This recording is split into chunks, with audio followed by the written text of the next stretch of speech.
Breaking news नाज़रीन आदलपुर भरिसां पीर Mubarak Shah stop ते सोलंगी ऐं मोहम्मदानी बिरादरी जी बिंदरी में जहिड़ो थी पियो, जंहिं जे नतीजे में शहज़ादो सोलंगी खे मोहम्मदानी बिरादरी जे माण्हुनि पारां सख़्त ज़ख़्मी करे फरार थी विया आहिनि।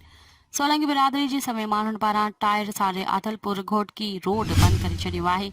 एहतजाज कंदड़नि जो चवणु हो त हमलो कंदड़ ख़िलाफ़ केस दाख़िल कयो वञे तेसिताईं धरणो जारी रहंदो। ॿिए तरफ़ धरणे सबबि ट्रैफ़िक मुअतल थी वई आहे। गाॾियुनि जूं कतारूं लॻी वयूं, जंहिं बाद आदलपुर SHO पारां मुज़ाहिरीन ॻाल्हियूं करे रोड खोलराए छॾियो। ब्रेकिंग न्यूज़ नाज़रीन जेको हिकु दफ़े ॿियो दोहिराईंदा हलूं। आदलपुर भरिसां पीर मुबारक शाह स्टॉप ते सोलंगी ऐं मोहम्मदानी बिरादरी जे बिंदुनि में जहिड़ो थी पियो, जंहिं जे नतीजे में शहज़ादो सोलंगी खे मोहम्मदानी बिरादरी जे माण्हुनि पारां सख़्त ज़ख़्मी करे फरार थी विया आहिनि। सोलंगी बिरादरी जे सभई माण्हुनि पारां टायर साड़े आदलपुर घोटकी रोड ते बंदि करे छॾियो आहे। एहतजाज कंदड़नि जो चवणु आहे त हमलो कंदड़ ख़िलाफ़ केस दाख़िल कयो वञे तेसिताईं धरणो जारी रहंदो।